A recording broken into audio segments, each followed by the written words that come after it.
Welcome बच्चे लोगों। Wave chapter हमने खत्म कर दिया है, इलेक्ट्रिसिटी खत्म कर दिया, लाइट खत्म कर दिया, ऑलमोस्ट मेजर पोर्शन हमने पढ़ दिया है। आप बोल रहे थे पिछले लेक्चर में कि वेव के जो टॉपिक हैं एमसीक्यू हैं वो जरा मुश्किल हैं, और एक बच्चा बोल रहा था शायद वेव पूरा नहीं पढ़ाया गया है तभी एमसीक्यू नहीं निकल रहे हैं। तो मैं आपको बताऊं कि मैं जब भी कोई टॉपिक शुरू करता हूं वो जीरो से शुरू करता हूं। साइंस शुरू की तो साइंस जीरो से शुरू की। साइंस वर्ड कहां से आया? मैथमेटिक्स शुरू किया तो 45 मिनट मैंने जीरो पे बात की। जीरो की डिस्कवरी कैसे हुई, जीरो वजूद में कैसे आया। फिर उसके बाद हम धीरे धीरे चीजें सीखते चले गए। अब रही बात वेव्स की, तो जो वेव्स के एमसीक्यू हैं, वेव चैप्टर से एमसीक्यू बहुत कम है यहाँ पे। बट जिस बंदे ने ये एमसीक्यू को छांटा है, लिखा है, उसने नालायकी की है कि केमिस्ट्री के भी टॉपिक इसमें डाल दिए हैं, और खाली केमिस्ट्री के ही नहीं बल्कि कंप्यूटर के टॉपिक भी इसमें डाल दिए हैं। जैसे देखो, ये क्वेश्चन नंबर 3 को मैं ऐसे दिखा रहा हूं आपको। What is found in frequency modulation. अब ये मॉड्यूलेशन टॉपिक तो कंप्यूटर का है। कंप्यूटर में मॉड्यूलेशन अलग अलग किस्म की होती है, frequency modulation, face modulation, wavelength modulation, amplitude modulation. तो वो वाले सवाल यहाँ वेव टॉपिक में डाल दिए हैं। अब इसमें मेरा क्या कसूर है? और इसमें अभी एक सवाल आएगा, क्वेश्चन नंबर 13 कहाँ गया? ये देखिए question number 13। In which region electromagnetic spectrum does Lyman series of hydrogen atom lie. अब ये Lyman series, Brackett series, Pfund series, ये सीरीज तो केमिस्ट्री का टॉपिक है। इसमें हम पढ़ते हैं भाई एटम कैसे एक्साइटेड स्टेट में, ग्राउंड स्टेट में आता है। तो केमिस्ट्री की चीजें भी इसमें डाली हुई हैं, इसलिए आपको ये मुश्किल लग रहा है। अब देखिए, अच्छा टीचर वो नहीं होता है जो बच्चे को सारा कुछ पढ़ा दे। अच्छा टीचर वो होता है जो बच्चे को ये सिखाए कि उसको खुद कैसे पढ़ना है। अब मैं आपको ये सिखाऊंगा कि ये एमसीक्यूज खुद कैसे पढ़ने हैं। देखो, पहला सवाल है, when stone is throne into काम वाटर। जब पत्थर किसी पानी में गिरा दिया जाता है तो बताओ कौन सी वेव प्रोड्यूस होती है। जरा याद करो वो लम्हा, दिमाग पे जोर डालो। जब मैंने आपको बोला था कि एक होती हैं इस तरीके की लॉन्गिट्यूडनल वेव्स, ऐसे लंबे वाली, और एक होती हैं ऐसे ट्रांसवर्स वेव। मैंने आपको बोला था कि पानी के सरफेस पे दोनों वेव्स बनती हैं। सरफेस के ऊपर बनती ट्रांसवर्स वेव और पानी के नीचे बनती हैं लॉन्गिट्यूडनल वेव। तो ये वेव का सवाल है तो ये इसमें आया हुआ है। बताओ पानी की सरफेस पे कौन सी वेव बनती है, तो पानी की सरफेस पे लॉन्गिट्यूडनल वेव भी बनती हैं और ट्रांसवर्स वेव भी बनती हैं। इसका मतलब इसका आंसर आएगा बोथ ए एंड बी। अब एक्सप्लेनेशन लिखी है, दी particle execute clockwise motion that is up and down. जो पानी के पार्टिकल हैं वो अप एंड डाउन डायरेक्शन में मूव करते हैं, और पानी के नीचे वाला एरिया जो आगे पीछे मूव करता है, तो इसका मतलब पानी में, पानी के सरफेस पे लॉन्गिट्यूडनल वेव भी बनती हैं, ट्रांसवर्स वेव भी बनती हैं, यानी कि बोथ ए एंड बी इसका आंसर आएगा। और ये सवाल एसएससी CHSL 2013 का सवाल है। एसएससी एक बड़ा बोर्ड है, जिस तरह जेकेएसएस भी होता है, आईबीपीएस होता है, रेलवे होता है, उसी तरह एसएससी के अंडर आता है CHSL, combined higher secondary level examination, +2 standard का पेपर है ये। ठीक है, यहां तक ये पहला क्वेश्चन हो गया। आप देखिए दूसरा क्वेश्चन, इसमें मैं आपको सिखाऊंगा लर्निंग कैसे की जाती है। Which instrument can be use to study the wave form of signal. अब ये तो मैंने आपको नहीं पढ़ाया है। अब आप बोलेंगे मास्टर जी का नौटंकी है, आप पढ़ाए हो पेपर में आया नहीं है। अब आप मुझे बताओ इसमें मेरी क्या गलती है। ये चीजें ऐसा पॉसिबल नहीं है सारा कि जो टीचर पढ़ाए वो पेपर में आ जाए, दिस इज नॉट पॉसिबल। खुद लर्निंग कैसे की जाती है, देखो आपने क्वेश्चन पढ़ा, which instrument can be use to study the wave form of signal. आपने आपने नहीं पढ़ा है, ये मैंने पढ़ाया नहीं है। यानी कि सिग्नल का वेव फॉर्म कैसे बनाया, स्टडी किया जाता है। पहला ऑप्शन देखा आपने, स्पेक्ट्रोमीटर। तो स्पेक्ट्रोमीटर एक ऐसी डिवाइस है, आपको तो नहीं पता, गूगल कर लो, यूट्यूब की बात नहीं कर रहा हूं, गूगल पे लिखो, गूगल पे लिखो स्पेक्ट्रोमीटर इज यूज्ड फॉर, तो आप पढ़ेंगे वहां spectrometer is used to find the wavelength of light. Wavelength मैंने आपको बोला था लैम्डा रिप्रेजेंट करते हैं इसको। तो लाइट की वेवलेंथ को किससे रिप्रेजेंट किया, किससे मेजर किया जाता है? स्पेक्ट्रोमीटर से। मैंने तो नहीं पढ़ाया ना आपको ये, बट ये आपने खुद लर्निंग की, रिसर्च की। हाँ, मास्टर नहीं पढ़ाया था, हमने खुद लर्न किया। तो अब कभी पेपर में सवाल आएगा, बताइए जी wavelength of light is measured by, या is measured by which of the following instrument? तो स्पेक्ट्रोमीटर से। अगर आपने 12th क्लास में साइंस पढ़ी है तो आपने स्पेक्ट्रोमीटर का प्रैक्टिकल भी किया है। टीचर लाते हैं क्लास में, किस तरह बड़ा सारा एक टेबल होता है, उसके ऊपर एक गोल सा ऐसे एक इंस्ट्रूमेंट रखते हैं और इसको बोलते हैं भाई ये स्पेक्ट्रोमीटर है, इससे लाइट की वेवलेंथ को मेजर किया जाता है, तो वो सिखाते हैं। मगर ये पूछ रहा है कि लाइट की which instrument can be use to study the wave form, light की वेव फॉर्म की बात कर रहा है, यानी कि लाइट वेव में चलती है, ये हमें कैसे पता चला? तो स्पेक्ट्रोमीटर से तो वेवलेंथ मेजर करते हैं, तो ये आंसर नहीं आएगा। दूसरा ऑप्शन है ओसिलोस्कोप। अब मान लो हमें पता ही नहीं ओसिलोस्कोप क्या होता है। तीसरा ऑप्शन आ जाओ, सोनोमीटर। अगर आपको सोनोमीटर पता है क्या होता है तो ठीक, अगर नहीं पता तो आप गूगल पे करो, sonometer is used for, Google पे सर्च करो, तो वहां लिखा आएगा कि सोनोमीटर एक ऐसी डिवाइस होती है जिससे हम अपनी हड्डियों की डेंसिटी को मेजर करते हैं। क्या करते हैं? हड्डियों की डेंसिटी मेजर करते हैं। अगर आपने मेरा बायोलॉजी वाला वो स्केलेटन सिस्टम वाला टॉपिक पढ़ा है तो वहां मैंने आपको हड्डियों से रिलेटेड डिजीजेस पढ़ाई थी, टीटेनी पढ़ाया था, और विटामिन डी की डेफिशिएंसी वाला एक क्योशकर पढ़ाया था, और ऐसी डिजीज पढ़ाई थी। तो एक डिजीज मैंने पढ़ाई थी, अगर हड्डियों की डेंसिटी कम हो जाए तो हड्डियां टूट जाती हैं। हड्डियों की डेंसिटी कैसे कम होती है? कैल्शियम की कमी होने की वजह से, और ढेर सारी डिजीजेस हैं, एज से भी होता है ये। बट सोनोमीटर एक ऐसी डिवाइस है जिससे हम हड्डियों की डेंसिटी को मेजर करते हैं, यानी कि इस क्वेश्चन का आंसर सोनोमीटर भी नहीं आएगा। अब रह गया पीएन जंक्शन डायोड। अब भाई ये यहां पे नहीं पढ़ा जाता है। देखो ये भी एग्जामिनर की थोड़ी नालायकी भी है और थोड़ी चालाकी भी है। साइंस में एक पोर्शन आता है, उसको बोलते हैं इलेक्ट्रॉनिक्स। अब देखो मैं आपको यहाँ गहराई की बात बताता हूँ। जो भी पेपर होता है, एसएससी, सीजीएल हो, ऑडिट ऑफिसर हो, आईबी हो, जेकेएसएसबी हो, बैंकिंग हो, जो भी पेपर हो, इसमें लिखा जाता है कि science, maths, physics, chemistry, biology, Hindi, Urdu, अंग्रेजी जो भी है अप टू 12th स्टैंडर्ड आएगी। 12th standard. और 12th स्टैंडर्ड में तो इलेक्ट्रॉनिक्स पढ़ाई नहीं जाती।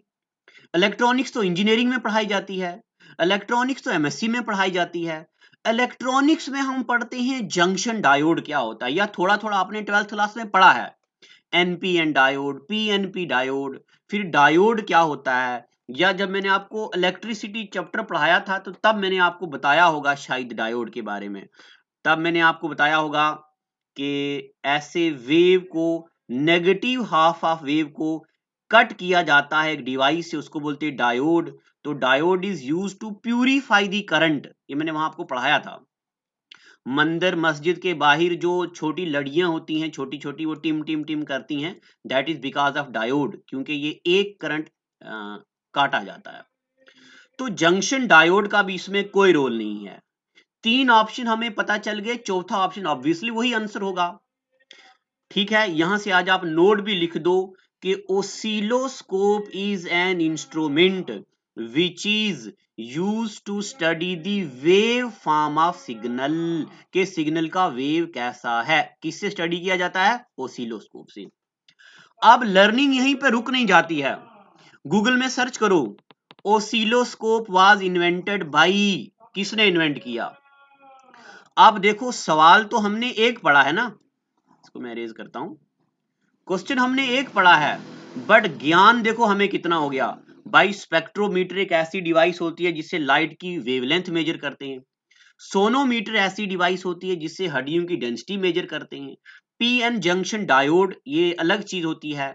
डायोड को हाफ वेव रेक्टिफायर भी यूज किया जाता है। डायोड करंट को प्यूरिफाई करने के लिए यूज होता है। प्यूरिफाई का मतलब नेगेटिव, ये ऐसे वेव बना था तो नीचे वाला जो ट्रफ है ये काटने के लिए यूज किया जाता है, ताकि सिर्फ ऊपर वाला हिस्सा टिम टिम टिम टिम लाइटें ऐसे जलें। ओसिलोस्कोप एक ऐसी डिवाइस है जिससे लाइट की वेव को स्टडी किया जाता है। ये भी अच्छा देखो, अब एग्जामिनर का लेवल देखो।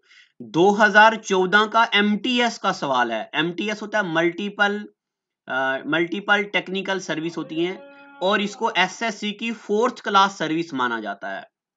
जिस तरह जेके एसएसबी में 4th क्लास एग्जाम होते हैं, उस तरह एसएससी के अंडर भी 4th क्लास के पेपर होते हैं, और ये उस 4th क्लास का पेपर है। देखो इतना डिफिकल्ट सवाल था या कि नहीं था।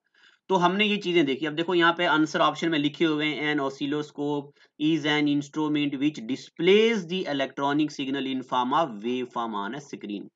अच्छा, उसके बाद अगर आपने कभी हॉस्पिटल गए हो तो आपने ईसीजी करवाया हो, तो आपको ईसीजी करवाने के बाद क्या मिलता है, डॉक्टर एक आपको ग्राफ की तरह का एक लंबा सा वो पेपर देता है, और उसमें ऐसे ऐसे ऐसे ऐसे बना होता है, स्क्रीन पे डिस्प्ले होती हैं चीजें।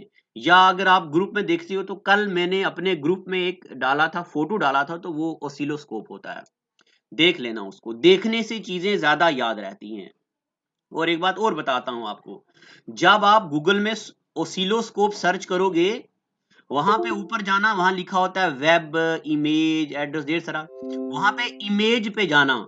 इमेज देखी हुई दिमाग में ज्यादा बह जाती है। मैंने आज से कुछ साल पहले जब मैं छोटी क्लासेस को पढ़ाता था, तब मैंने रिसर्च किया था एनसीईआरटी और कार्डोवा की किताबों पे कि चीजें भूलती क्यों हैं। तो तब मैंने इस चीज को स्टडी किया कि सबसे ज्यादा वो चीजें याद रहती हैं जो देखी हूं, उससे कम वो चीजें याद रहती हैं जो सुनी हूं, और उससे कम वो चीजें याद रहती हैं जो पढ़ी हूं। अब मैं तो आपको यहां पढ़ा रहा हूं, इमेज डाल के आपको दिखा रहा हूं, और बोल के आपको सुना रहा हूं, तो ये चीजें आपके दिमाग में फिट होनी चाहिए, और दिमाग में ही नहीं बल्कि दिल में भी। और दिल की सुर्ख दीवारों पे जो नाम शाम लिखे उनको फिलहाल मिटा दो थोड़े दिनों के लिए, पेपर पास कर लो, उसके बाद फिर लिख दियो 10-12 नाम। आगे चलते, question number 3, what is found in frequency modulation. देखो, मॉड्यूलेशन का मतलब मैंने आपको बताया हुआ है कंप्यूटर में, मॉडर्न पढ़ाया था जब, मॉड्यूलेशन और डीमॉड्यूलेशन। अब पहले मैं यहां हल्का सा बता दूंगा, ज्यादा डेप्थ में नहीं जाएंगे। मॉड्यूलेशन का मतलब होता है जब हम एक वेव की फ्रीक्वेंसी या एम्पलीट्यूड या उसका टाइम पीरियड किसी दूसरी वेव के बराबर चेंज करते हैं। ठीक है, अब देखो ये वेव ऐसी है, इस वेव को हमने ऐसे बना दिया। जब ऐसे बना दिया ना, तो हमने पता क्या किया, इस वेव की फ्रीक्वेंसी को चेंज कर दिया। देखो up down up down up down ज्यादा हो रहा है। अगर हम किसी भी वेव को मॉडिफाई करें, क्या बोल रहा हूं मैं, अगर हम किसी भी वेव को मॉडिफाई करें और उसकी फ्रीक्वेंसी चेंज ना हो, मैं फिर से बोल रहा हूं, अगर हम किसी वेव को मॉडिफाई करें और उसकी फ्रीक्वेंसी चेंज ना हो, तो ऐसी मॉड्यूलेशन को बोलते हैं फ्रीक्वेंसी मॉड्यूलेशन। अब सवाल पे आते हैं, what is found in frequency modulation. Bye frequency modulation में फ्रीक्वेंसी को हम फिक्स रखते हैं, फ्रीक्वेंसी को चेंज नहीं करते। अब यहां पे तो ये सवाल आया, अगले साल आ सकता है। अच्छा ये देखो 1997 का ऑडिट ऑफिसर का सवाल है। अब मैं आपको बताऊं, ये AAO असिस्टेंट ऑडिट ऑफिसर, ये एसएससी की सबसे बड़ी पोस्ट होती है। जरा मैं आपको इस पोस्ट की पावर भी बता देता हूं पहले, ताकि आपको एक मोटिवेशन मिले। जम्मू कश्मीर का कोई KAS ऑफिसर है, वो इंडियन रेलवे में फोन करेगा कि भाई मेरी बीवी को मुझे गोवा जाना है, एक टिकट रिजर्व कर दो। तो रेलवे मंत्रालय उसको बोलेंगे पहले पैसा जमा कराओ, टिकट लो, और फिर मेहरबानी करके आ जाओ। ये पोजीशन किसकी है, KAS ऑफिसर की। उसी तरीके से एसएससी का अगर असिस्टेंट ऑडिट ऑफिसर कोई रेलवे में फोन करेगा और बोलेगा मैं ऑडिट ऑफिसर फलाना बात कर रहा हूं, और मेरी बीवी के लिए मेरे लिए एक टिकट बुक कर दो रेलवे के 1 टियर जो होता पहले वाला उसमें। तो रेलवे वाला बोलेगा सर खाली एक सीट नहीं, पूरा कैबिन फिल करते हैं आपके लिए, पूरा कैबिन को वेकेंट करते हैं। बीवी को लाओ, पड़ोसियों को भी लाओ, बच्चों को लाओ, सबको लाओ, और खाना पीना भी हम देंगे, जहां जहां जाना है वहां होटल में कमरा भी हम बुक करके देंगे। ये पावर होती है ऑडिट ऑफिसर की, ये सबसे बड़ा ऑफिसर होता है। किसी भी ऑफिस, अच्छा, जम्मू कश्मीर का केएस ऑफिसर दिल्ली में जाएगा तो वहां पे नॉर्मल पर्सन है, वो आम बंदा, बट दिल्ली का ऑडिट ऑफिसर जम्मू कश्मीर में आएगा तो ऑडिट ऑफिसर ही रहेगा। जम्मू कश्मीर का ऑडिट ऑफिसर दिल्ली में जाएगा तो ऑडिट ऑफिसर ही रहेगा। वो किसी भी डिपार्टमेंट में जाके अपना रोब जमा सकता है, because he has complete power given by government of India. ये उसका पेपर है। तो इतनी बड़ी पावर के लिए पढ़ना भी ज्यादा पड़ता, रातें भी जागनी पड़ती, और मेहनत भी ज्यादा करनी पड़ती, तभी ये उस लेवल का सवाल है। फ्रीक्वेंसी मॉड्यूलेशन के लिए फ्रीक्वेंसी फिक्स होती है। अगर ये सवाल होता what is found in amplitude modulation, तो एम्पलीट्यूड मॉड्यूलेशन में एम्पलीट्यूड को फिक्स रखेंगे। अब ये मत पूछो एम्पलीट्यूड क्या होता, पिछले 2-3 दिन यही तो पढ़ा रहे थे हम। एम्पलीट्यूड मॉड्यूलेशन में एम्पलीट्यूड को फिक्स रखते हैं, बाकी चीजों को चेंज करते हैं। अब बाकी चीजों को क्या चेंज करते हैं, बाई टाइम पीरियड चेंज कर सकते, फ्रीक्वेंसी चेंज कर सकते, वेवलेंथ चेंज कर सकते। तो ये है इसके बारे में। अच्छा, यहां मैं जरा जल्दी पढ़ा रहा हूं क्योंकि एमसीक्यू डिस्कस कर रहा हूं, तो जहां आपको डाउट लगेगा आप ग्रुप में मैसेज कीजिएगा, मैं दोबारा से उस पर पर्टिकुलर वीडियो बनाऊंगा। अच्छा, अगर आप बच्चे, आप में से कोई बच्चा बीटेक का है, कंप्यूटर का या इलेक्ट्रॉनिक्स का, तो उसने फ्रीक्वेंसी मॉड्यूलेशन का प्रैक्टिकल भी किया है, और उसने फ्रीक्वेंसी मॉड्यूलेशन पे प्रैक्टिकल्स किए, बहुत ज्यादा काम किया, इसको देखा भी है लैब में। तो जिसने नहीं देखा तो कोई दिक्कत नहीं, जिन्होंने देखा उन्होंने क्या कर लिया, खाली सुनो इसको चुप करके। Question number 4, these wave can not be transmitted through vacuum. अब इसमें पढ़ाने वाली क्या बात है, याद करो वो लम्हा, दिमाग पे जोर डालो।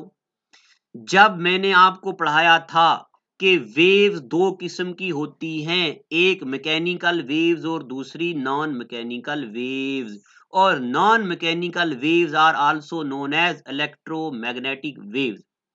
क्वेश्चन है these wave can not transmit through vacuum.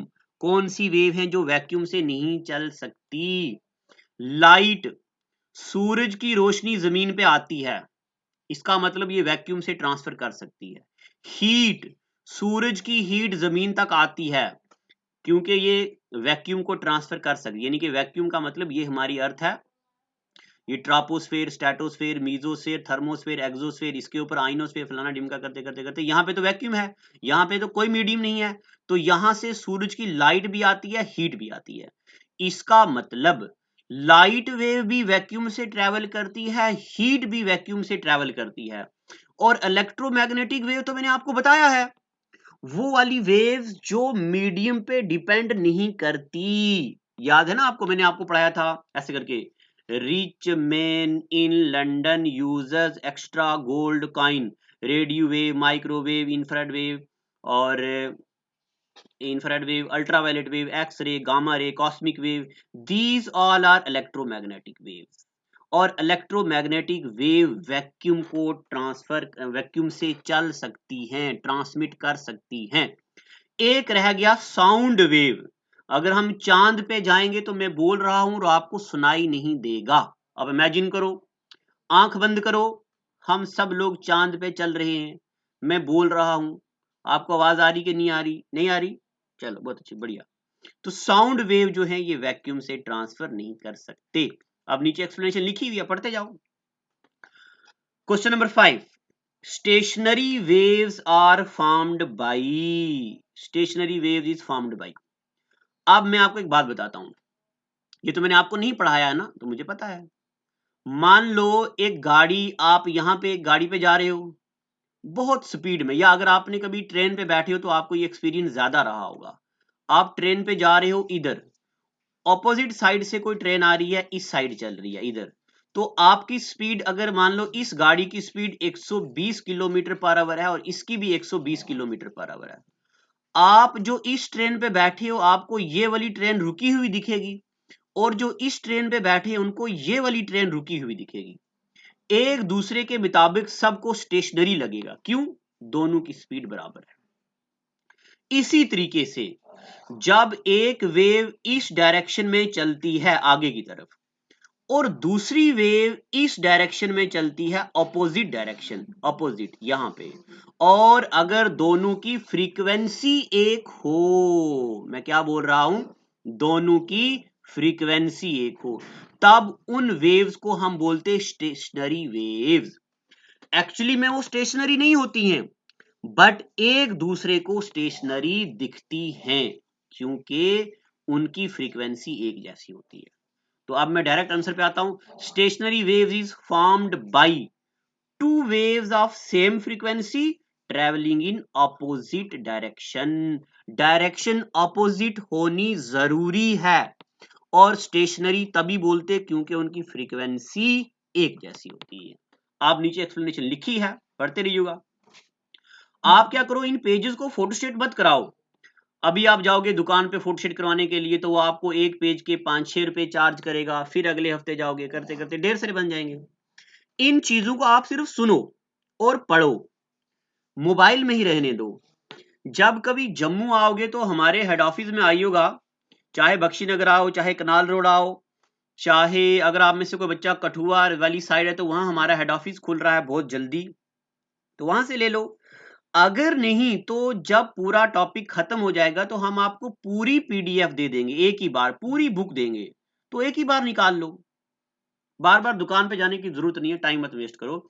और ये सीजीएल 2013 का एग्जाम है, कंबाइंड ग्रेजुएट लेवल एग्जामिनेशन, बहुत अच्छा पेपर होता है ये, बहुत पोजीशन होती है इस बंदे की भी। और आपको पता है, एक बार और भी बता दूं, आईएएस ऑफिसर को गवर्नमेंट ऑफ इंडिया 1 साल के अंदर 6 कॉन्टिनेंट में घूमने का पैसा देती है। आईएएस ऑफिसर को, उसकी बीवी को अलग से नहीं, मतलब उसी को, उसकी पूरी फैमिली के लिए 6 कॉन्टिनेंट में घूमने का पैसा देती है। और एक बात, 1 साल में घर के अंदर नया फर्नीचर खरीदने का गवर्नमेंट ऑफ इंडिया उसको अलग से पैसा देती है। ये पोजीशन होती है आईएएस ऑफिसर की। जाओ घूमो, नया फर्नीचर लो, ये लो, वो लो, फलाना लो, डिमका लो, गवर्नमेंट ऑफ इंडिया उसका पूरा पूरा ख्याल रखती है। उसी तरीके से सीजीएल एग्जाम क्वालिफाई करने वाले को भी गवर्नमेंट ऑफ इंडिया पूरा पूरा ख्याल रखती है। फ्लैट मिलता है इसको हर जगह रहने के लिए, मजे वाली जिंदगी होती है। तो मजे वाली जिंदगी के लिए ज्यादा पढ़ना भी पड़ता है। Question number 6, intensity of any wave is proportional to which of the following. अच्छा, ये एक बच्चा मुझे पूछ रहा था कि सर ई का है, ये तो हमने पढ़ा नहीं है। अगर आपने नहीं पढ़ा तो कोई बात नहीं, अभी सुनो ना। किसी भी वेव की इंटेंसिटी डायरेक्टली प्रोपोर्शनल होती है एम्पलीट्यूड का स्केयर। जितना एम्पलीट्यूड ज्यादा उतनी इंटेंसिटी ज्यादा। अब जब ये सवाल मुझे बच्चे ने पूछा तो इसका कहीं पे प्रूफ नहीं है। Intensity is directly proportional to wavelength का स्केयर ना, ठीक है, एम्पलीट्यूड का स्केयर। बट मैं सोया था और मेरे जहन में आइडिया आ रहा था कि इसको प्रूफ कैसे किया जाए, तो मैं आपको इसका प्रूफ हल्का सा समझाने की कोशिश कर रहा हूं। अगर आपको याद है इंटेंसिटी का क्या मतलब होता है, इंटेंसिटी का मतलब होता है कशिश, वो वाली कशिश नहीं, मैं क्वांटिटी की बात कर रहा हूं। इंटेंसिटी का मतलब होता है क्षमता। अब पहले मैं इसको लेमन आइडिया से बताता हूं। एक बल्ब ये है और एक बल्ब ये है, ये जरा बड़ा है, बिग है, ये स्मॉल है। ज्यादा लाइट किसकी होगी? बड़े वाले बल्ब की।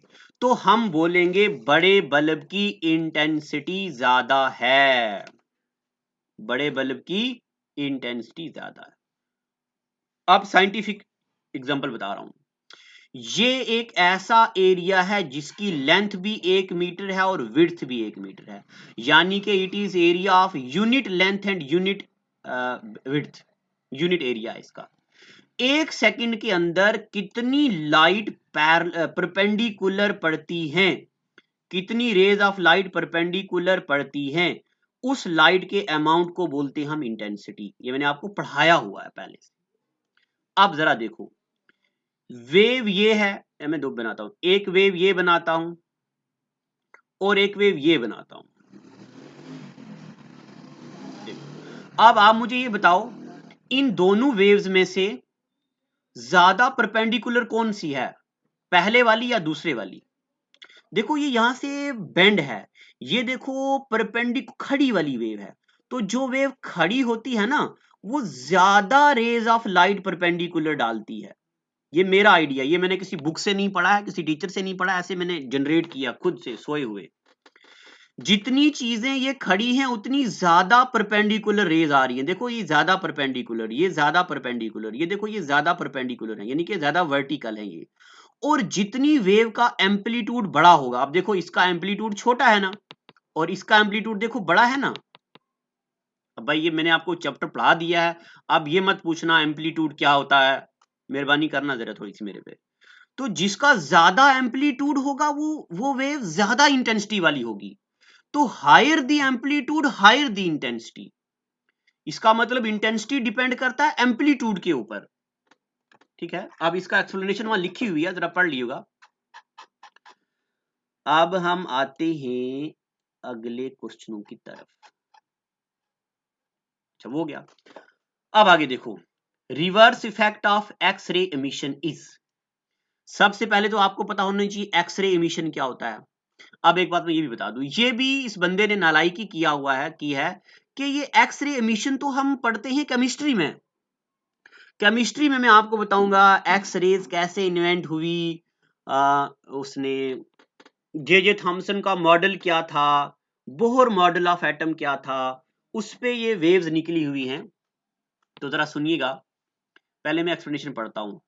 X rays are produced when electron strike a metal target.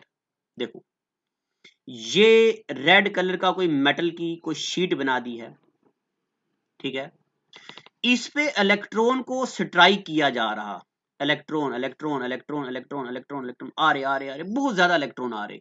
तो जब इलेक्ट्रॉन इस पे टकराएंगे ना तो एक वेव्स निकलेंगी बाहर, ये वाली, दूसरा कलर यूज करता हूं, ये वाली वेव्स निकल रही हैं बाहर। जब इन वेव्स को पढ़ा गया तो इन वेव्स में ना नेगेटिव चार्ज है ना पॉजिटिव चार्ज है ना कोई और है, तो इनका नाम दे दिया गया एक्स रे। क्या नाम दिया? X ray. अब एक्स रे की बात मैं एक और बताऊं, अभी अभी आगे पेपर में आएगा कि जो एक्स रे होती है ना उनकी पेनिट्रेशन पावर ज्यादा होती है। आप जाते हैं ना हॉस्पिटल में एक्सरे करते हो, तो एक्सरे करते हो तो मान लो ये आपकी हड्डी है, अब थोड़ी प्यार वाली एग्जांपल देते, आप 12th में हो और बार बार किसी को परेशान कर रहे हो, स्कूल में जाके ऐसा होता था ना, स्कूल में जाके एक दूसरे को परेशान करना। अब समझ जाओ ना, आप क्लास में होते तो मैं आपको ज्यादा अच्छे से समझाता। यानी कि ई मास्टर हैं मोहतरमा के पीछे जाते बार बार इनको परेशान करते करते करते एक दिन ई मोहतरमा बोले किसी दूसरे बंदे को कि ई मास्टर परेशान करता हमें, और इस बंदे ने इनकी हड्डी तोड़ दी पकड़ के। अब ये बंदा कहाँ जाएगा? हॉस्पिटल में। क्या कराने? एक्सरे। अब जब एक्सरे किया जाएगा तो एक्स रेज डाली जाएंगी, यानी कि इलेक्ट्रॉन्स डाले जाएंगे इसके ऊपर, और जहां से हड्डी टूटी होगी वहां दिखेगा भाई ई क्रैक हो गया है, दोबारा ई मोहतरमा तो दूर किसी को देखियो भी मत। अब इसको सबक भी मिल जाएगा, देखेगा भी नहीं, और इसकी हड्डी भी धीरे धीरे जुड़ जाएगी। ठीक है, यानी कि एक्सरे में क्या किया जाता है? इलेक्ट्रॉन को स्ट्राइक किया जाता है, ये बात याद रखनी है। एक्स रेज प्रोड्यूस करने के लिए इलेक्ट्रॉन्स को क्या किया जाता है? स्ट्राइक किया जाता है। मगर मगर मगर मगर एक और इफेक्ट होता है जिसको बोलते हैं photo electric effect. Photo electric effect में क्या होता है? ये कोई मेटल टारगेट है, इस मेटल टारगेट पे वेव्स डाली जाती हैं, और जब वेव्स डाली जाती हैं तो इस मेटल टारगेट से इलेक्ट्रॉन्स एमिट किए जाते हैं, इलेक्ट्रॉन निकाले जाते हैं।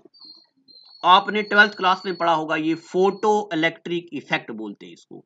एक बार मैं फिर से बोल रहा हूं, एक्सरे पे, यानी कि एक्सरे प्रोड्यूस करने के लिए इलेक्ट्रॉन डाले जाते हैं और फोटो इलेक्ट्रिक इमिशन में इलेक्ट्रॉन बाहर निकाले जाते हैं, तो दोनों है ना ऑपोजिट।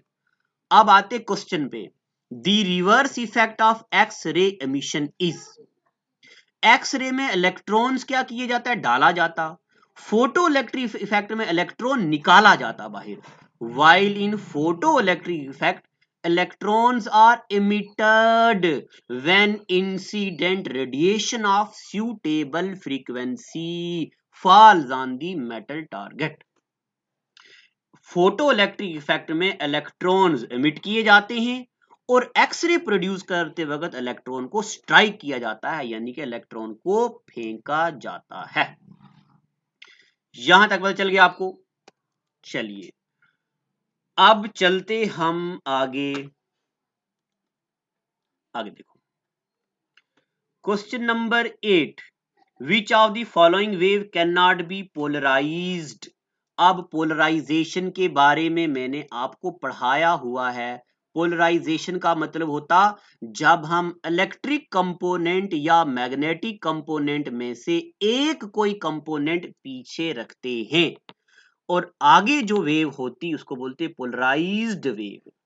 ठीक है, ये मैंने वहां आपको पढ़ाया हुआ है।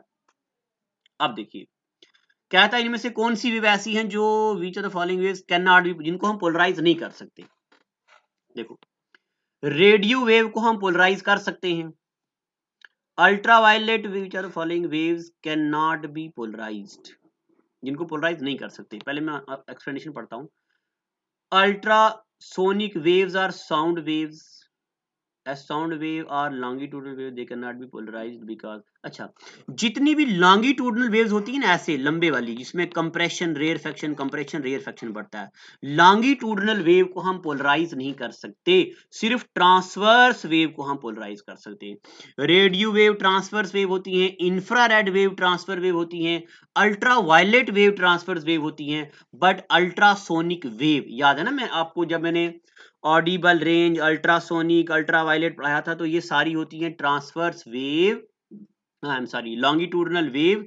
तो longitudinal waves they cannot be polarized because longitudinal wave cannot be, longitudinal wave को जो polarize हम नहीं कर सकते यानी कि उनका हम एक हिस्सा आगे या पीछे नहीं कर सकते। चलिए अब मैंने सोचा था आज पूरे क्वेश्चन कर देंगे, बट वीडियो होगी है आधे घंटे की और अभी तक हमने 9 क्वेश्चन पढ़े हैं। इस पे फिर इसका मतलब हमें ज्यादा लेक्चर बनाने पड़ेंगे। देखो अब आते क्वेश्चन नंबर 9 पे, विच of the following is not an electromagnetic wave, इनमें से कौन सी इलेक्ट्रोमैग्नेटिक वेव नहीं है। अब ये देखो ये भी मैंने आपको पढ़ाया हुआ है कि कौन सी इलेक्ट्रोमैग्नेटिक वेव है और ये भी पढ़ाया हुआ है कौन सी इलेक्ट्रोमैग्नेटिक वेव नहीं है। मैं आपको बताऊं वेव टॉपिक से जो भी क्वेश्चन है वो मैंने पढ़ाया हुआ है, मैं कभी चीजें स्किप नहीं करता हूं। ऑफलाइन में चीजें स्किप करनी पड़ती थी इससे पहले, क्योंकि मैं कहीं काम करता था, मैं सिर्फ एज ए फैकल्टी काम कर रहा था, तो प्रेशर होता था कि भाई 5 लेक्चर में 10 में 8 में फिजिक्स को उड़ाना ही उड़ाना है। But at present I am को डायरेक्टर ऑफ एस्पायर अड्डा और मुझे कोई प्रेशर नहीं होता है कि 10 लेक्चर में 20 लेक्चर में खत्म करो, मैं महीना भी लगा सकता हूँ फिजिक्स पढ़ाने में, बट सिलेक्शन आपकी मस्ट करवानी है। और एक बात और, मैं आप सब बच्चों से अपोलोजाइज करता हूँ कि अभी कुछ दिन मैं बिजी रहूंगा, तब तक इसी तरह का सिस्टम चलेगा। तो जब मेरा शेड्यूल जरा ढीला हो जाएगा, यानी कि थोड़ा टाइम रह गया, फिर जो मेरा कोर एरिया है यानी कि स्टैटिक जीके, जिसमें मैं आपको पूरी इंडिया की 121 नेशनल पार्क है ना आपके दिमाग आपके खोपड़े में फिट कर दूंगा मैं हमेशा के लिए। जैसे आपसे कोई पूछेगा इरावी कुल्लम नेशनल पार्क कहाँ है, आपके जहन में फौरन केरला आ जाएगा। जैसे आपके जहन में कोई पूछे, जैसे आपको पेपर में सवाल आ जाएगा कि भाई बताओ ये सुल्तानपुर नेशनल पार्क कहाँ है, तो आपके जहन में फौरन हरियाणा आ जाएगा। सारी की सारी चीजें आपके दिमाग में फिट कर दी जाएंगी, बस थोड़ा सा सब्र रखो। क्वेश्चन नंबर 9 देखो, which of the following is not an electromagnetic wave. याद करो वो लम्हा जब मैंने आपको पढ़ाया था rich man in London uses extra gold coin, यानी के radio waves, microwave, infrared waves, light wave, ultraviolet wave, X ray, gamma ray, cosmic wave, these all are electromagnetic wave. और मैंने वहां आपको पढ़ाया था अल्फा रे, बीटा रे, cathode ray, canal ray and sound wave are not electromagnetic wave. ये electromagnetic wave नहीं है, ये बोला था। अब देखो एक्सरे, क्वेश्चन है which are the following is not an electromagnetic wave. X-ray है कि नहीं, देखो है ना X-ray. Gamma ray, rich man in London use extra gold, G से गामा रे, तो गामा रे भी है, गामा रे भी है इलेक्ट्रोमैग्नेट। कैथोड रे, अल्फा रे, बीटा रे, कैथोड रे, तो cathode ray is not an electromagnetic wave, ये आ गई वो कैथोड। इंफ्रारेड वेव तो है ना, ये इंफ्रारेड वेव ये तो है ना। अब ये एक्सप्लेनेशन आप पढ़ते रहिए घर बैठ के बेले, पतंजलि का तेल लगाओ, सर को मालिश करो और चीजें पढ़ते चले जाओ। चलो, पतंजलि नहीं लगा दे तो ठंडा ठंडा कूल कूल लगा दो। आगे question number 10, which of the following has the lowest frequency. अब इनमें से सबसे कम फ्रीक्वेंसी किसकी है, ये मैंने आपको उसी ऑर्डर में बताया हुआ है। फ्रीक्वेंसी कम किसकी है, वेवलेंथ कम किसकी है, तो यह याद है ना आपको, VIB GYOR। Violet rays has least frequency and red color has इसकी frequency come. Which are the following has lowest frequency? जो अच्छा जरा मैं एक्सप्लेनेशन पढ़ता हूँ। The electromagnetic spectrum is the order of increasing frequency radio wave। अच्छा ये मैंने आपको पढ़ाया, एक मिनट कुछ एरर नहीं है, जरा दूसरी चीज यहाँ मैंने उस दिन आपको पढ़ाया था ना, ये किसमें, वही rich man in London, rich man in London uses extra gold coin. तो यहाँ पे मैंने आपको बोला था कि increasing the electromagnetic spectrum is in order of increasing frequency. Radio wave की जो फ्रीक्वेंसी है कम, फिर करते करते करते करते कॉस्मिक वेव की फ्रीक्वेंसी सबसे ज्यादा होती है। अब जरा इस सीक्वेंस में याद करना, रेडियो वेव की फ्रीक्वेंसी सबसे कम, फिर ज्यादा ज्यादा ज्यादा ज्यादा ज्यादा ज्यादा ज्यादा ज्यादा कॉस्मिक वेव की फ्रीक्वेंसी ज्यादा होती है। तो इसका आंसर आएगा जो विजिबल रे है उसकी फ्रीक्वेंसी यहाँ पे कम होती है।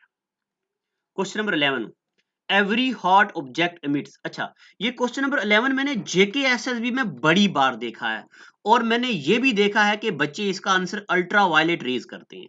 जब एग्जामिनर पूछता है कि भाई कौन सी वेव ऐसी है जो हीटिंग इफेक्ट प्रोड्यूस करती है, एवरी हॉट ऑब्जेक्ट इमिट्स, कौन सी वेव, तो बच्चे सोचते हैं अल्ट्रा वायलेट रेज से हीटिंग इफेक्ट प्रोड्यूस होता है, तो अल्ट्रा वायलेट रेज से हीटिंग इफेक्ट प्रोड्यूस नहीं होता। अल्ट्रा वायलेट रेज से हीटिंग इफेक्ट बिल्कुल भी प्रोड्यूस नहीं होता, ये निहायती गलत जवाब है, बेबुनियाद है, झूठा है और कुछ भी नहीं। इंफ्रारेड वेव्स जो होती हैं या इंफ्रारेड रेज होती हैं, जितनी भी गर्म बॉडी होती हैं, गर्म लोहा है तो इंफ्रारेड वेव प्रोड्यूस करता, कोई भी चीज गर्म है तो इंफ्रारेड वेव, माइक्रोवेव जो है उसमें माइक्रोवेव प्रोड्यूस होती हैं तो इंफ्रारेड वेव भी प्रोड्यूस होती हैं, यानी कि जितनी भी गर्म चीजें हैं वो इंफ्रारेड वेव प्रोड्यूस करती है। उसके बाद question number 12, which of the following is not true about X ray. अब देखो मैं जैसे भी क्वेश्चन पढ़ रहा हूं ना, पहला पार्ट मैंने पढ़ा they have low penetration power. अब देखो मैंने अभी अभी आपको बोला, आपको पता है कभी कभार मैं बहकी बातें भी करने लगता हूं, बट वो बहकी बातें एग्जाम का हिस्सा बन जाती हैं। अभी मैं आपको प्रूफ दूंगा थोड़ी देर के बाद। अभी मैंने आपको बोला था कि भाई जब मोहतरमा को परेशान करता मास्टर तो उसकी हड्डी तोड़ेगा दूसरा वाला बंदा, तो एक्स रे डाली जाएंगी। एक्स रेज की पेनिट्रेशन पावर बड़ी हाई होती है, वो हमारे गोश्त को, हमारे मीट को पेनिट्रेट करती हैं और हड्डियों में जा पहुंचती हैं, तभी हमारी बॉडी में क्रैक को फाइंड किया जाता है। तो ये कहता है कि X rays has low penetration power, ये निहायती गलत है, बेबुनियाद है, झूठा है और मक्कार सवाल है ये, यानी कि इनकी पेनिट्रेशन पावर लो नहीं होती, इनकी पेनिट्रेशन पावर हाई होती है। क्या होती है? हाई। यहां तक ठीक है।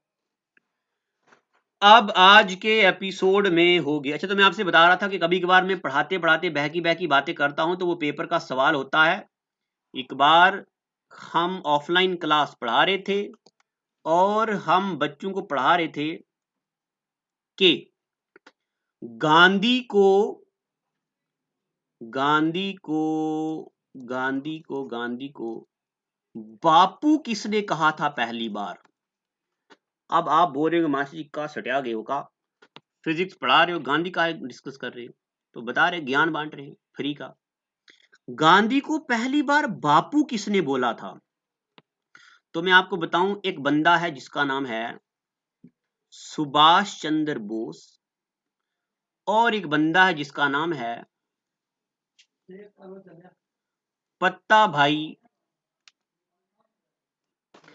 एक बंदा था सुभाष चंद्र बोस और एक बंदा था पत्ताभी सीतारमैया। तो गांधी के कैंडिडेट इलेक्शन में थे पत्ताभी सीतारमैया, ये गांधी की तरफ से इलेक्शन लड़ रहे थे, और सुभाष चंद्र बोस तब इनके अगेंस्ट थे। गांधी का बोलबाला इतना था, अगर गांधी लोगों को बोल देते ना कि भाई पत्ताभी सीतारमैया को वोट दो, तो लोग आंख बंद करके इनको वोट देते।